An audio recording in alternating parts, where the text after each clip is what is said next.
Les députés à l'Assemblée nationale ont démarré depuis ce lundi la série de consultations citoyennes autour de la loi de révision constitutionnelle. Ces consultations font suite à la deuxième lecture du texte demandé par le chef de l'État, Faure Gnassingbé. L'objectif étant de répondre à l'intérêt manifesté par les populations à la nouvelle réforme constitutionnelle et de travailler à porter les attentes des citoyens. De Lomé à Saint-Cassé, les échanges visent à informer tout d'abord les populations, puis recueillir leur avis, surtout des leaders communautaires et des groupes organisés sur l'initiative. Cette tournée devrait prendre fin ce mercredi. Du côté de l'opposition, elle refuse de s'associer à ces consultations et exige le retrait pur et simple du texte. Pour certains partis de l'opposition parlementaire, comme le nouvel engagement togolais net, ils se désolidarisent de cette tournée et invitent tous ces députés à ne pas y participer. Selon le président du parti, la procédure de convocation est contraire aux procédures parlementaires usuelles qui consistent à systématiquement consulter les groupes parlementaires dépositaires des différents courants politiques de l'Assemblée nationale.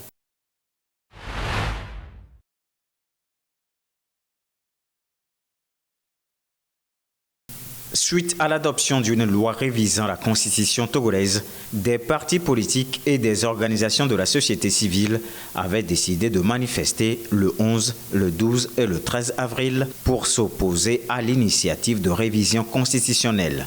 En réponse à leur lettre, le ministère de l'Administration territoriale, de la décentralisation et du développement des territoires a interdit la manifestation. Plusieurs raisons justifient cette interdiction. Il s'agit entre autres du non-respect du délai d'information qui est de 5 jours ouvrables avant la manifestation. Selon la loi fixant les conditions d'exercice de la liberté publique, les routes nationales bitumées sont interdites de toute manifestation.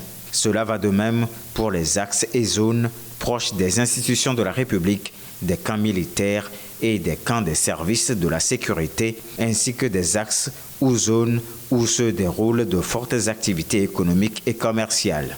En réponse à cette interdiction, les organisateurs de la manifestation ont modifié l'itinéraire de leur manifestation dans une nouvelle lettre adressée au ministre dans la journée du mardi 9 avril. Pour l'heure, aucune issue n'est donnée à cette manifestation de la part de l'autorité publique.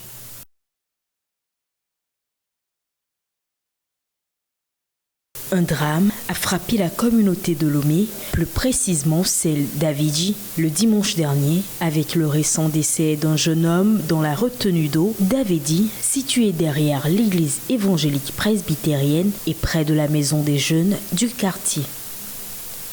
L'incident, survenu lors d'une nuit tragique, a plongé la ville dans la tristesse et la réflexion sur la sécurité des lieux publics. Le jeune homme, dont l'identité n'a pas encore été révélée, est âgé d'une quinzaine d'années. Il est en classe de 3e. Il aurait perdu la vie alors qu'il pêchait avec des amis dans la retenue d'eau. Cette tragédie rappelle l'importance de la sensibilisation aux risques liés au bassin de rétention et soulève des questions sur la sécurité de ces installations dans la ville de Lomé. Les autorités locales sont appelées à renforcer la surveillance et à informer le public des dangers potentiels pour éviter de telles pertes tragiques à l'avenir.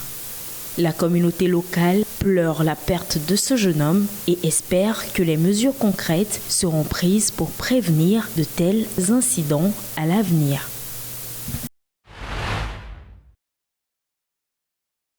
« 51 passagers secourus après que le bus dans lequel ils voyageaient a été emporté par les eaux d'un pont dans le nord du Kenya. Plus de peur que de mal pour les passagers d'un bus emporté par des inondations mardi dans le nord du Kenya. Ils ont tous survécu à cet accident. Ce sont au total 51 passagers qui ont été secourus. Leur bus se dirigeait vers la capitale Nairobi depuis le comté de Wajir. Il est toujours bloqué dans la rivière à une trentaine de mètres d'un pont. L'erreur humaine serait à l'origine de cet incident. Le chauffeur avait tenté de traverser une section inondée de la route lorsque l'accident s'est produit. Il est activement recherché par la police qui l'accuse d'avoir mis en danger la vie de 50 personnes. Lundi, le gouvernement kényan avait lancé une alerte aux inondations après l'effondrement d'un barrage. Elle concernait les habitants des comtés de Tana River et de Lamu.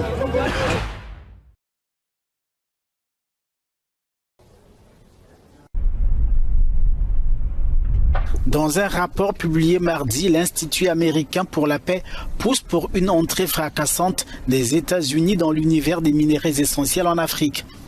Alors que le pays dépend à 100% ou presque des importations pour ses besoins en la matière, avec pour principal fournisseur la Chine, il faut donc sortir de cette dépendance. Dans cette optique, Washington est invité à accroître sa présence diplomatique et commerciale dans des pays comme la République démocratique du Congo et la Zambie. La RDC, c'est 70% du cobalt mondial, alors que la Zambie est le 6e producteur de cuivre au monde. Lusaka occupe par ailleurs le 2e rang en matière de cobalt en Afrique.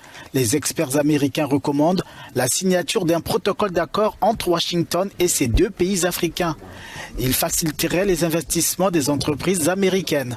Le jeu vaut bien cette chandelle au regard de l'importance des minerais essentiels dans l'industrie des voitures électriques par exemple.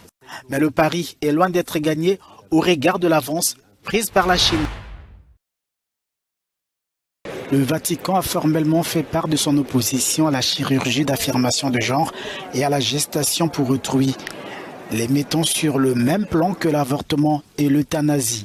Dans un document de 20 pages intitulé « Dignité infinie », le texte affirme que le changement de sexe est une violation de la dignité humaine et que la maternité de substitution va à l'encontre du droit d'un enfant à être pleinement humain.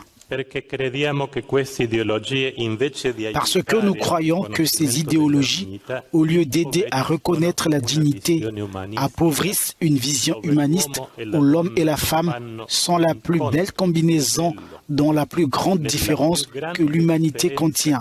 C'est inégalable. La doctrine a été approuvée pour publication par le pape François le mois dernier, après avoir fait l'objet de plusieurs révisions.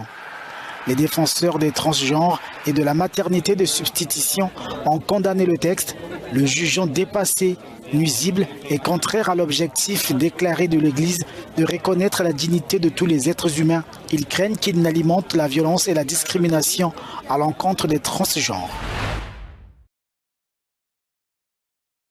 Une rare éclipse totale a été observée lundi en Amérique. Le phénomène solaire a traversé le nord du continent américain, du Mexique au Canada en passant par les États-Unis. Des villes entières plongées dans le noir en plein jour, le long de la côte du Pacifique. Le spectacle a débuté à 18h07, temps universel, pour durer 4 minutes 28 secondes, pour le plaisir des nombreux curieux qui ont immortalisé l'instant à l'aide de smartphones et d'appareils photo. Moment unique et historique pour les témoins, heureux de l'avoir vécu. L'événement a été retransmis en direct par la NASA et suivi par au moins 6,1 millions de personnes au Canada. La prochaine éclipse totale dans cette partie du monde ne viendra pas avant 2044, mais il en est prévu une en Espagne en 2026.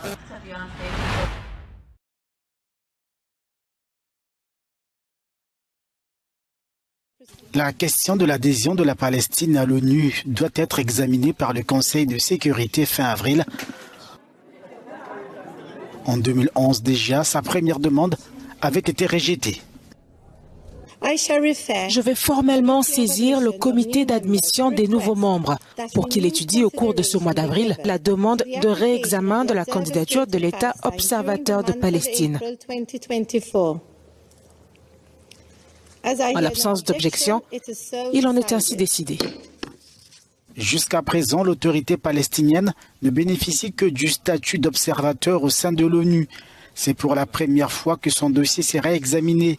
Il doit obtenir 9 voix pour, sans veto, avant un vote de validation à l'Assemblée générale.